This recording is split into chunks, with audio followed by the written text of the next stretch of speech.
So one of the things I thought that was unique and interesting as I looked at the 1970 section of Den Gamle in Aarhus, Denmark, was the fact that some of these stores were concealed as guest shops. And as you walk along here, you can see some of these.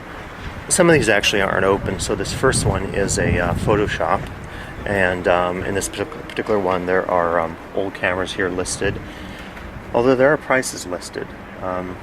So I just wonder if actually some of these are for sale. What I did discover at another one of these, and this appears to be a tourist agency.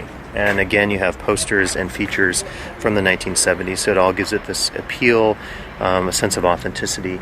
And the last one here, I think there are two actual shops. There's a Bang & Olufsen hi-fi stereo store, and I walked in with my video camera on, and I was greeted by an individual. Kind of a buzzer went off, and I started looking around, and I had this weird moment where I wasn't sure if I was actually in a gift shop, a store that sells stuff, or if I was in a historical reconstruction of a shop from the 70s, or both. And I think it turns out in front of the store here, I'm actually at both.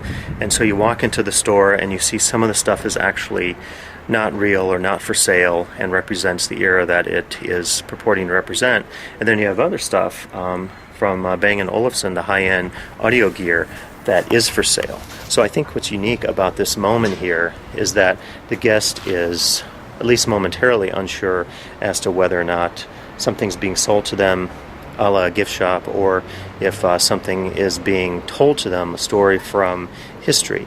And this is a place I think we have to ponder a little bit, just because it does break the mold a little bit. If you walk into a Disney theme park, and even if you go to a gift shop and it's themed in a particular way, you have that sense that something's being sold to you rather explicitly, sort of in your face. Whereas in this case, there's a blurring of the lines between the History Museum and a store that here is branded with a very famous Scandinavian brand and is being sold to the guests as something consumable.